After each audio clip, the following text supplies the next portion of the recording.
creatures of the night. It's your girl Tati, and let's talk about Collision. I'll just say this, that hey, all the shows can't be perfect, but this was okay.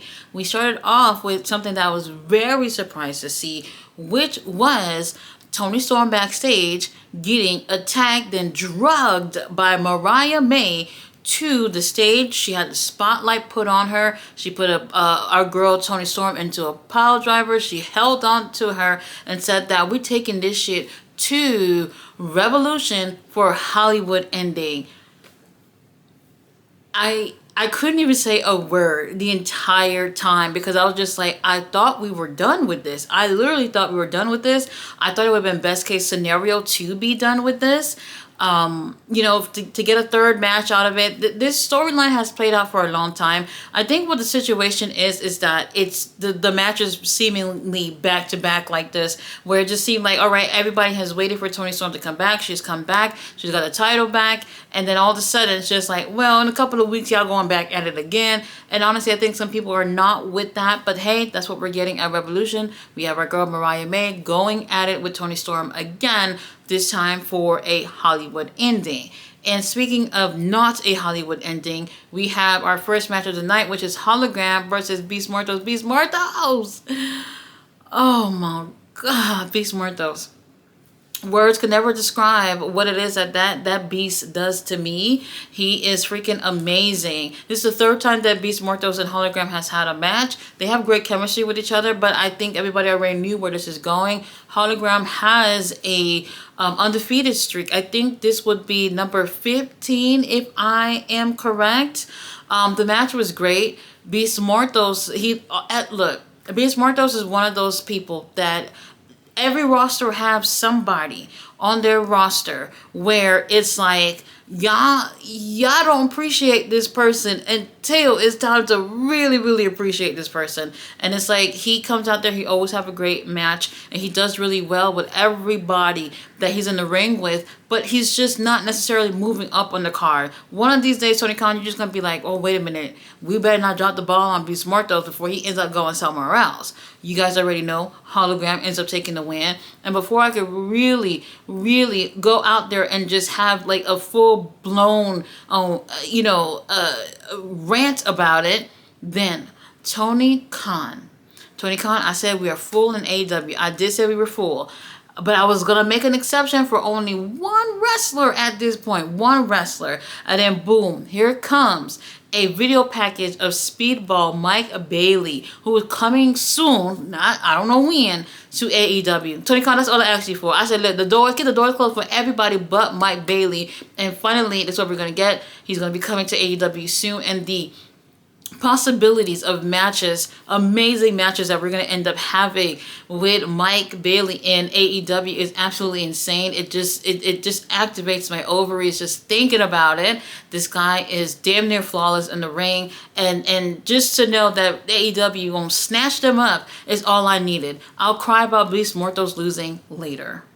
After this, we have Harley Cameron, who comes out and does like a little speech in the ring, stating that she's from Australia, and she's going to tell us a story about a little Australian girl who told her grandmother that she was going to be a wrestler, but that's not her. It was her neighbor named Suzanne. She don't know what happened to Suzanne, but Harley became a wrestler, and she's living her dream, and everyone's going to feel the wrath.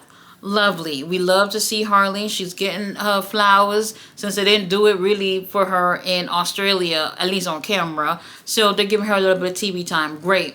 After this, we have Gabe Kidd. Gabe Kidd, if y'all know Gabe Kidd, stop whatever you're doing. Well, after this review, and go ahead and find out who Gabe Kidd is. This guy is freaking amazing. He's young, and he's when I think of the future of pro wrestling, Gabe Kidd is that dude. He's gonna be that top dude for sure. He had a match with the Butcher. At first, I was like, oh, the Butcher, we haven't seen you in months, and you're gonna come out here and lose. But when you see these two guys in the ring, they do match up in terms of energy, and I thought that they actually did pretty great. This wasn't all that. If you're looking to find out who Gabe Kidd, this match necessarily won't give you that, but it's a little bit of a teaser in terms of what's to come next. Gabe Kidd ends up taking the win, but I will say this. that Gabe Kidd did a video that didn't show on the show where he's like, oh, I can't believe that I come here to have my first singles match and you gonna throw the Butcher at me. Like, the Butcher ain't nobody, Tony Khan. He said all this shit I've been talking about AEW for the past few months, which he has been. If you've been watching New Japan, he's been talking a lot of shit about AEW. And he goes, well, if I've been talking so much shit about AEW, why haven't you sent your best at me to come take care of me? And he said he's gonna be waiting to see who would come at him from AEW. So it seems like we're going to get a little bit more of Gabe Kidd moving on in the future within AEW. And that, I think, is a great idea. Now, while I wasn't happy about Gabe Kidd coming out there without his New Japan Strong Openweight Championship, I don't know what that was about, but it looks like Uncle Don may be scouting for Gabe Kidd. We'll see about that. We'll see. We did see Kyle Fletcher and Uncle Don backstage. Kyle Fletcher has accepted to have the steel cage match with William Ospreay at Revolution. I don't care what it is. Fletcher better take the win. With Will Ospreay winning everything is not something I want to see every single time. After this, we had Julia Hart versus Queen Aminata. Queen Aminata, I don't know what it is. I just don't know what it is. As talented as she is, she's taking L's. I'm not feeling it. I'm not feeling it at all. Julia Hart ends up taking the win. The match was decent, but I do feel like if Julia didn't get injured and take quite some time off due to her injury, I think she would have moved up a lot further up in the card had it not been for that. So it is kind of feeling like she's starting at the bottom and making her way back up probably. It just seems like something about it where it's like Queen Aminata, she's great. They're kind of pushing her a bit in Ring of Honor, but then on AEW TV, it's something else. And it's just like, Tony Khan, you know that the people who are watching Ring of Honor are the ones who are also watching AEW. Why can't the booking seem consistent when it comes to certain wrestlers? Honestly, I'm not sure. But congrats to Julia Hart for the win. Up next, we had the Murder Machines in action against... didn't even catch the team's name. They already started beating these people up from backstage, bringing them to the ring. They rang the bell, and it was over in less than a minute. They want to get their hands on the Hurt Syndicate, and the Hurt Syndicate actually come on out there. Bobby actually wore a suit that fit. Shelton always looked good. MGP always looked good. And long story short, they are... If Murder Machines can beat an actual real tag team, and not my words, their words. They said if y'all can beat a real tag team next week, then they can have a match against the Hurt Syndicate at I think they said Revolution. And they said, okay, fine. We'll beat the next tag team that get in the ring and we'll go against y'all for them titles. So now, a little bit later on, we end up seeing the Outrunners. They're backstage getting a little TV time talking. And they see the Hurt Syndicate and they're like, hey, we saw you guys out there and you told the Murder Machines that if they can win, then they'll go against y'all for the titles. But he said, but what if the team that they go against win? What if it happened to be us and we win? And the MVP was like, oh, okay, well, that would be great. If y'all win, then y'all would, good news for y'all get y'all hands on, a title shot to go against the Hurt Syndicate. But also, bad news for you is that you would be getting an opportunity to be going against the Hurt Syndicate. So, it's a good thing and a bad thing. Now, I don't think they're going to end up beating the Murder Machines or whatever the hell they're called. But whatever. At least the Hurt Syndicate got something to do in the meantime. After this, we had Leo Rush and Action Andretti had a little vignette, and it was to reveal their name, their new tag team name. For weeks now, they've been teasing on social media. They've been asking fans, hey, what should we call ourselves? And I've been seeing people say Rush Hour, Rush to Action, which is something I kind of like. It's a little cheesy, but I did like the Rush to Action thing. A whole bunch of other things that people was throwing out there. And at the end of this promo, they chose the name Crew. Crew as in C-R-U. And I'm just like, what? I didn't like it. I really didn't like it. Anyway, hopefully it's not too late to change the damn name, but whatever. Chris Statlander back there, she was talking to Thunder Rosa, basically saying, hey, next time these bitches, which is obviously Megan and Penelope, come to their faces that we're going to start swinging on them. And honestly, that's all I need to hear. If my homegirl come to me and say, hey, if these bitches pop up, we swinging, I'm swinging. Exactly what you said.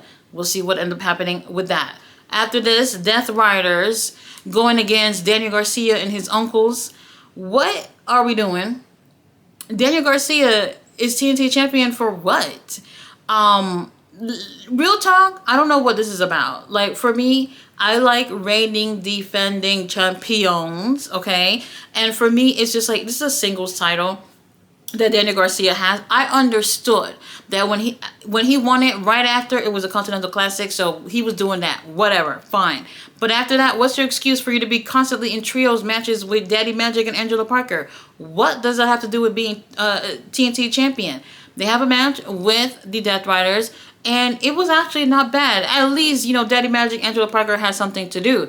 Now, Trios titles is on the line. And somebody tell me what the hell is going on. Every time Wheeler Yuta gets tagged in, every time they even see Wheeler Yuta, they booing him out of the damn building. What is it that Wheeler Yuta gets booed so badly in comparison to Pac and Moxley and Claudio? Like, they hate them, but they hate Wheeler Yuta the most. I don't know what that's about, but Wheeler Yuta, I will never boo you. I have never booed you.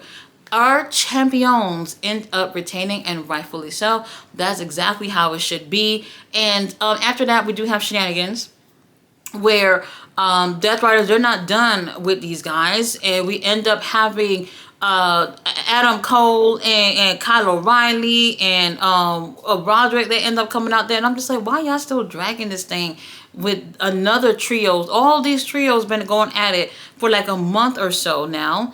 And then here come the Death Riders to come on out there to even things up. But then here comes Adam Copeland, who comes on out there. Adam Copeland comes on out there after the Undisputed Kingdom and Daddy Magic and the uncles and them got their hands on Pac. A heinous attack on Pac. Here comes Adam Copeland, who looks at Pac's body damn near lifeless on the mat and decides to put his head on top of a chair and takes another chair and hits him with a concerto, not once, but twice.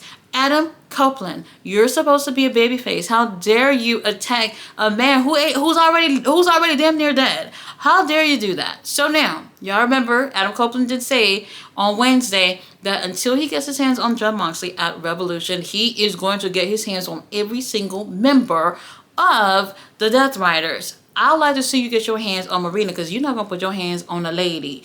At least I hope not.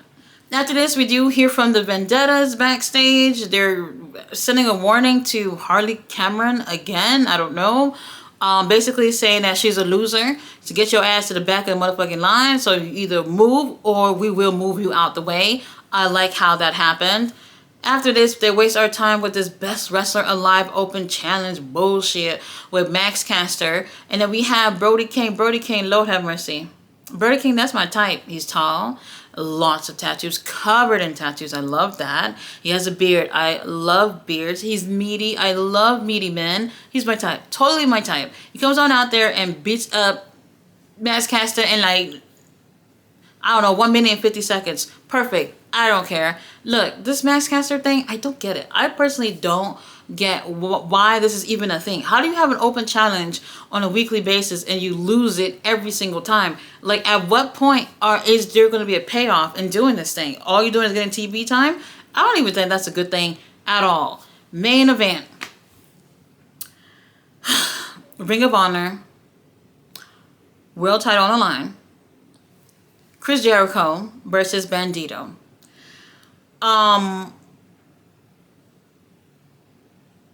They had like slightly less than 20 minutes on the clock when this match came on. I'm just like, am I going to spend a little less than 20 minutes watching Chris Jericho wrestle? I don't think so.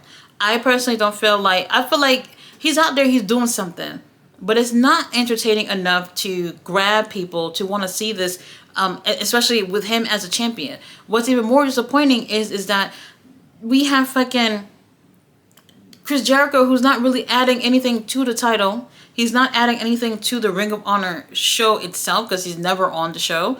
And to me, it's just like, it's a waste of time for y'all to have this fucking subscription of the Honor Club for $10 a month, and y'all can't even put the world title on the line on that show. You want people to watch? You want people to subscribe to the Honor Club? Put your biggest prize on the line on that fucking app and see if people are going to come on over and spend a little $10. That's what they should do. But apparently, nobody's going to want to do that if you're going to have the title, Ring of Honor title, not AEW World title, on the line on Collision. Whatever. The match is okay. Honestly, I'm not interested in seeing Chris Jericho. And a lot of us are not interested in seeing Chris Jericho. I think it's more of a, Bandito, please take this title off of this guy. That would be best case scenario. Unfortunately, that didn't happen. Bandito doesn't end up taking the win. Chris Jericho ends up taking the win here. And I'm just like, for what? I really don't care. I really don't care. Bandito was a former Ring of Honor World Champion, and I think he would have just did fine. And if Bandito would have won, he would have actually been on the fucking show. That I know. I don't even have to question that at all. The show was okay. It just didn't hit like some of the other recent shows that we had recently, where it was like, oh shit, Tony Khan is really putting work back there. Definitely gives you tape vibes. The tape shows aren't usually the best, but still some interesting things going on. And I like the direction that we're moving into with Revolution, even though it is kind of feeling like we just doing rematches for this pay-per-view. But we'll see how it's going to go. While the pay-per-view may not grab you in terms of the card, these wrestlers always come out there and do their very best, and the pay-per-views are always worth the watch. You guys, I don't know if there's going to be a separate fee for the pay-per-view. That's still something we have not heard of yet, or maybe it's part of the Max subscription. Whatever situation is, as soon as I find out, I'll let you guys know exactly how that's going. It should be a good show. You guys, thanks so much for watching my review. I will be back on Wednesday with Dynamite. I'll see you guys then. Bye.